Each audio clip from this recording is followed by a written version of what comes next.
Okay, let's talk about converting between degrees and radians and degrees, so going both directions. So our book definitely specifies identifying these special angles measured in degrees and radians. So as you can see on the left-hand side, we have degrees on all of these. They've also connected these together with degrees and radians over on the right-hand side. I tend to not worry about memorizing all of these by any means. Instead, I'll really focus on what's in the first quadrant here, basically. Okay, so like 30 degrees and pi over 6, 45 and pi over 4, 60 and pi over 3. Those are the biggest, most special ones. We can use those in all the other quadrants, and we'll talk about how to do that shortly. I guess also pi over 2 and 90 degrees. This quadrantal angle is nice to know. All right, this relationship between degrees and radians. To go all the way around the circle, we know that's 360 degrees or 2 pi radians. However, if you divide both sides here of this equals, so this equation, if you divide both sides here by 2, we get 2 pi divided by 2 makes pi radians, and that's abbreviated RAD for radians. And 360 degrees, divide that by 2, you get 180 degrees. This is the big conversion factor. It's not that big, but it's the important one that I always try to get down.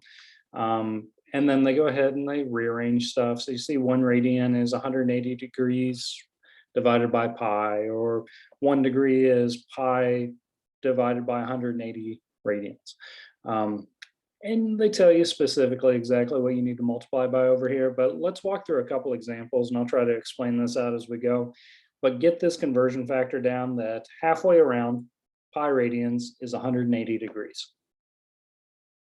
All right, so in these next examples, we're going to be switching back and forth. On the first one, we have 60 degrees, and that starts in degrees. We want to switch it over to radians. So I'm going to begin with our 60 degrees, and I'm going to multiply by a conversion factor. When I set up my conversion factor, I just need to make sure that my units cancel out and I'm left with what I want to. All right, so I'm going to be left with radians. So I'm going to include radians in our numerator.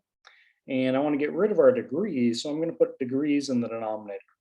So like we said up above, pi radians is equivalent to 180 degrees. So our degrees will get to cancel out. We can think of this as 60 over 1. So multiplying fractions together, you multiply numerators, you multiply denominators. And our units here are going to be in radians. All right, we can simplify down a little bit more, right? 60 and 180, those each have 60 as a common factor between numerator and denominator. So in simplest form, I think we can get to pi over 3 radians. All right, what about going the opposite direction? What if we start with pi over 6 radians and we want to switch this over to degrees? So we start with pi over 6, and that's radians. We're going to multiply by a conversion factor that's going to get rid of our radians. So we want to bury those, we want to get rid of them, so we'll put them in the denominator. That's pi radians is 180 degrees. We want to end up with degrees, so degrees goes up in the numerator. All right, now as far as our simplifying down goes, we can go ahead and cancel out our radians. And if you want to, you can say we're multiplying numerators, so pi times 180. Pi times 180 up in the numerator, and then 6 times pi in the denominator, and this would all be in degrees because degrees is our only units remaining.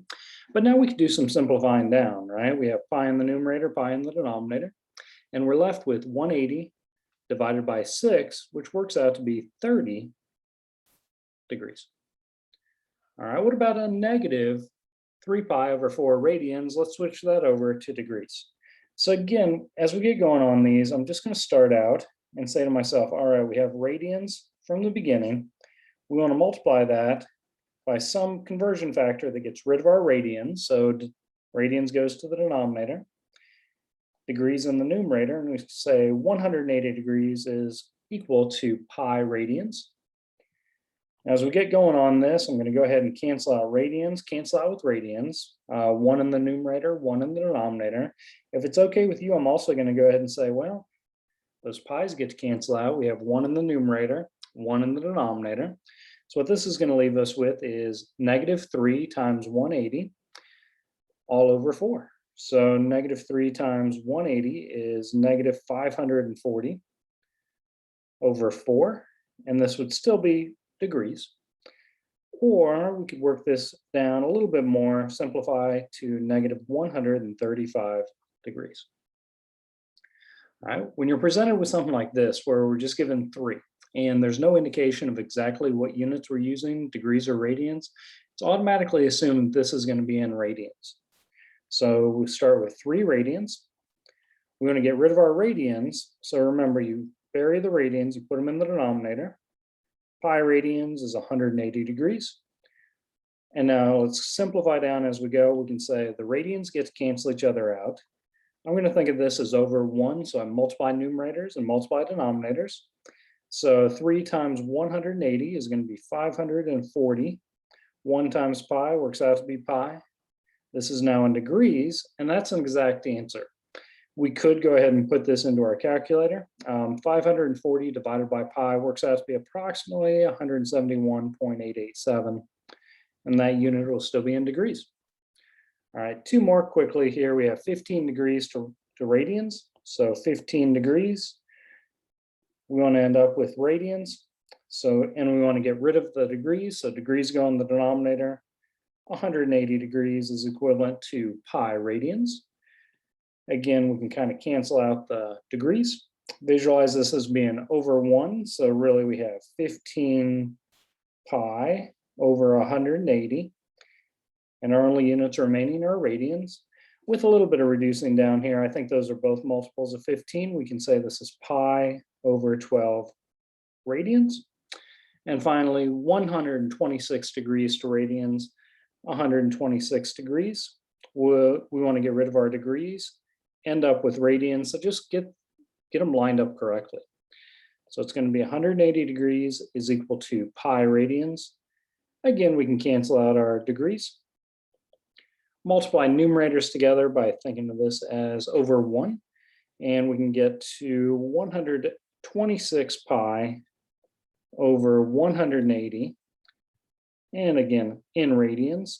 I think this will have a little bit of reducing down to do. I think definitely multiples of 2 numerator and denominator, maybe 63 pi over 90 radians.